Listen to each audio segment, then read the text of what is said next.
In 60 seconds, learn how to withdraw money from Stake to Coinbase safely. Step 1. Verify both Stake and Coinbase accounts and enable two-factor authentication. Step 2. Open Stake, tap Wallet, then withdraw. Select External Transfer, choose USD, and paste your Coinbase deposit address.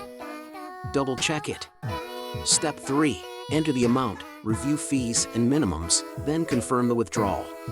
Common error: insufficient funds or wrong address. If so, cancel and correct immediately. Step 4. Switch to Coinbase and open the USD wallet to watch for incoming transfers. Pending transfers appear as processing. Network time varies, allow up to 24 hours. If transfer fails, check transaction ID and contact Stake support with the details.